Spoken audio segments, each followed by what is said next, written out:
Is this the XFL North or the Big Ten East? What's going on? That's the only other division in football I could think of where you have a third place team with a better record than the division leader in the opposing spot. I think there needs to be an addendum made to the XFL playoff rules. This is year one, right? We can do whatever we want, not to stick to the rule book. Should be the best 4 teams. And then sure, you want to put Houston in, they're going to win their division, go for it. But this is disgusting that the third place team, for as good as Seattle and St. Louis has been, one of them is going to miss the playoffs. I say that, and then DC, technically not out of the woods yet. But, oh, Zook, I just write myself off here. But here's my take. We had a really hard time figuring out why odds makers favored Houston in this game. We looked at the spread from every single angle. We thought, okay, maybe you could make a case for the Roughnecks bouncing back off those 2 losses to Seattle and DC. Maybe some of these new additions at receiver, Michael Bandy, Ja'Cory Roberson, would step in and replace the production of Jontre Kirkland. But the fact was, there was just way more angles on St. Louis's side of the card. Think about it. 9-point win. That's a 12-point cover margin. I don't know who would confidently lay points with Houston in this spot. They're off a short week. They got pounded on DC Monday night. They were banged up on defense, starting quarterback out. Battlehawks get a full practice in on Wednesday. At that point, the Roughnecks were still in recovery mode. And 90 minutes before kick, we find out Tim Ward's out again. That's the best defensive player, like I said, for Houston. So Ja'Cory Roberson also inactive. I thought he could be the next Jontre Kirkland. Nope, hasn't played the last 2 weeks since he was signed. So A.J. McCarron just teed off on that Houston secondary all afternoon. 26 of 34, 222 yards, 3 touchdowns, no picks for McCarron. He continues his MVP campaign. Took a couple big shots in this one, too. For the first time all season, he missed snaps.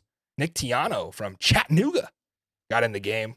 Did some research. Nick Tiano, the 22nd quarterback to start, well, actually not start, but play in XFL 2023.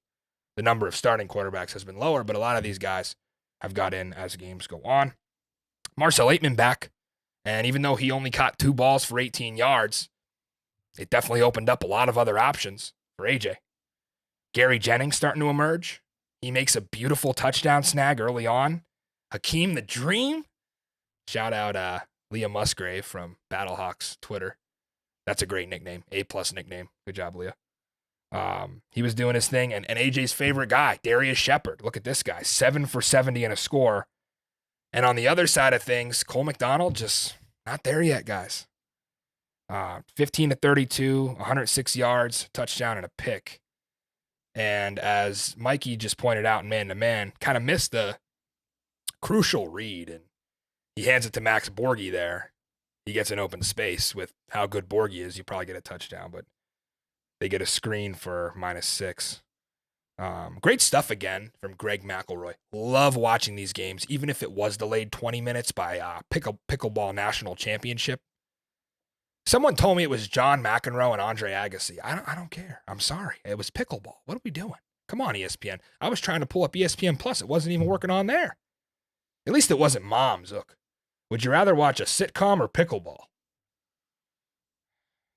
Anyway, great decision from St. Louis towards the end of the game. There was 9 minutes to go in the third. 3rd and 14. Actually, it was the fourth quarter. 3rd and 14.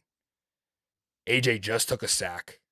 Brian Hill, the last drive, fumbled it into Houston's arms. House call. They keep Brian Hill out there, right? Gotta put your playmakers in situations to make plays. Anthony Becht, maybe outside of Reggie Barlow, I think has been the head coach this year with the coolest head, who hasn't overreacted to officials, and he's trusted in his guys. There's been some fiery coaches out there who don't take any of this stuff. They're going to replace you if you're not playing well, and they're going to let the official hear it.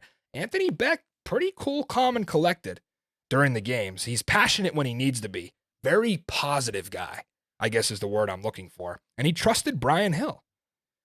And Hill responded by delivering in the biggest turning point of this game. Like I said, catches a check down. You saw it on the highlights. And he goes for about 18 yards. Great block from Hakeem Butler. Brian Hill made a couple guys miss. And what was going to be a little conservative check down turns into keeping the drive alive. And look what that drive turned into. 11 plays, 73 yards. It iced the game. And even with A.J. Smith and how good the Houston Roughnecks have looked in these late game situations, remember, weeks ago they scored like twice in 30 seconds to get down there against Seattle and have a chance to win it at the end. Not this time, because you don't really have the same passing threat with Cole McDonald yet. 47% completion, and that's against a pass defense who's, I think, 6th or 7th in the league, so he had an opportunity. Only 106 yards and a pick. He also threw a touchdown. So Wade Phillips and the Houston Roughnecks go on their XFL North tour the last 3 weeks and come out winless. Sure, it's not what they expected in H-Town. So back to beating up on the South for Houston now, and they can probably go 7-3. They're going to get a home playoff game. They hold serve. And it's crazy because on the other side, St. Louis might go 7-3 and miss the playoffs altogether. Got to win out if you're the St. Louis Battlehawks. Shout out to anybody who had money line there, and I guess the under was a tough one. 44.5. It's tough when you don't have Brandon Silvers to pilot a high-powered passing offense. Cole McDonald, with growing pains, still got to learn a little bit.